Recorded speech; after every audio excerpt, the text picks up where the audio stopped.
What's up, guys? Another blazing overview here, this time of diabetic medications, and a simplified overview of what they do. We won't cover insulin or its subtypes in this video. If you would like an overview of those, let me know in the comments. Also, I'm sure I am going to mispronounce some of these names. Just a heads up. Let's jump right in. Since diabetes has to do with glucose in the body, it makes sense that a lot of the drugs used to manage it revolve around how they affect glucose. Here we have the intestinal tract, where carbs are broken down to glucose by enzymes including alpha-glucosidase. Acarbose and migdal both inhibit this enzyme. Glucose that is broken down activates the signaling molecule GLP-1. This goes to the pancreas, specifically pancreatic beta cells, and stimulates the release of insulin into the body, along with amylin. Insulin causes cells such as fat and muscle to uptake blood glucose. Amylin suppresses glucagon, which is released from alpha cells. It helps suppress gastric emptying and increases the feeling of being full. GLP-1 analogs act similarly to GLP-1,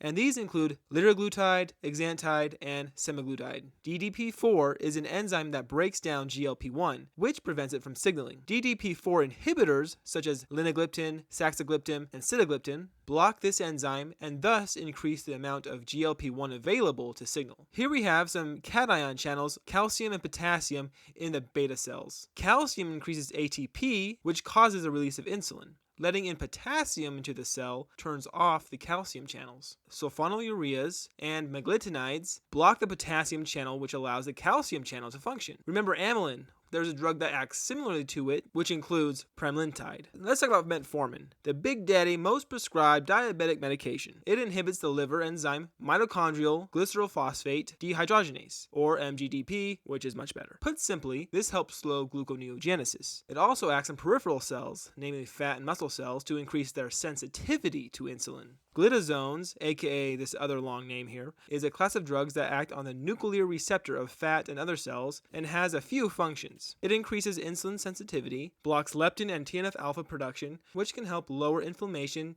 and other things we won't get into. It also causes a glucose transporter to pop up on the surface of the cell, which helps transport glucose into the cell. Finally, we have here the Sglt2 inhibitors, which are primarily in the proximal convoluted tubule of the nephron in the kidneys, and these block the reabsorption of glucose and sodium from the urine, and it can actually help you with weight loss. Bonus points. Alright, that was a blazing overview of the glucose drugs. Take a screenshot, buy a sticker if you want. Let me know of any corrections and we can all learn together. Thanks for watching. Catch you later.